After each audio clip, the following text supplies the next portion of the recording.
ইরানের দীর্ঘ ইসলামী শাসনতন্ত্রের এক সাহসী নাম আয়াতুল্লাহ আলী খামেনি। প্রায় 4 দশকের শাসনে ইরানের মানুষকে বিশ্ব মানচিত্রে মাথা উঁচু করে দাঁড়াতে শিখিয়েছেন তিনি।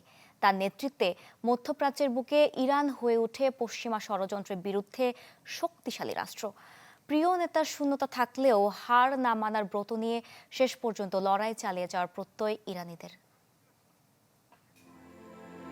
অপটিক্যাল ব্রাইটেনার, কালার গার্ড এবং ডার্ট লক সমৃদ্ধ অ্যাডভান্স ফর্মুলায় এলো নতুন রে ডিটারজেন্ট পাউডার।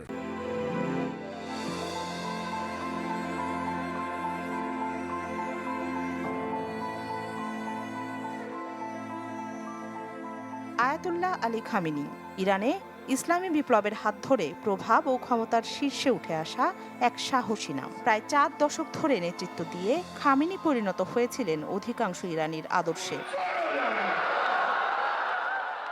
যুক্তরাষ্ট্র ইসরায়েলের যৌথ হামলায় খামেনির মৃত্যুতে রাতারাতি পাল্টেছে মধ্যপ্রাচ্যের চিত্রপট। হামলা পাল্টা হামলায় ভয়াবহ এক সংঘাতের দিকে এগোচ্ছে অঞ্চলটি। এমনকি যুদ্ধের তীব্রতায় স্থগিত করা হয়েছে আয়াতুল্লাহ আলী খামেনির শেষ বিদায় অনুষ্ঠান। এরই মধ্যে ইরানের নতুন নেতা হিসেবে উঠে এসেছে খামেনি পুত্র মুজতাবার নাম। তাকেই পরবর্তী সর্বোচ্চ নেতা হিসেবে নির্বাচিত করেছে দেশটির অ্যাসেম্বলি অব এক্সপার্ট। একাধিক সূত্রের বরাতে এমন তথ্য দিয়েছে ইরান ইন্টারন্যাশনাল। তবে এ নিয়ে আনুষ্ঠানিক কোনো ঘোষণা আসেনি ইরানের তরফ থেকে। এ বিষয়ে মার্কিন প্রেসিডেন্ট ট্রাম্প দিয়েছেন প্রতিক্রিয়া। ইরানের নতুন সর্বোচ্চ নেতা হিসেবে মুজতাবা গ্রহণযোগ্য নয়, সাফ জানিয়েছেন তিনি।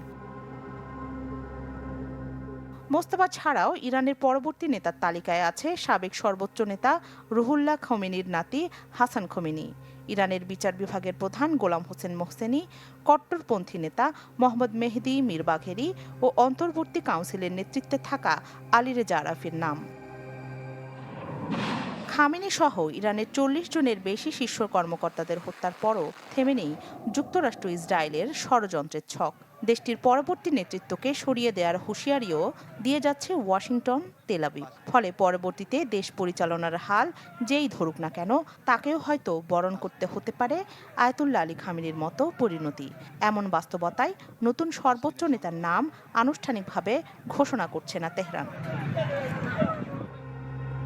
দীর্ঘ 1 দশকের সূক্ষ্ম পরিকল্পনা ও কৃত্রিম বুদ্ধিমত্তা ব্যবহারের মাধ্যমে খামেনির মৃত্যুর ছক কষে ওয়াশিংটন যুক্তরাষ্ট্র।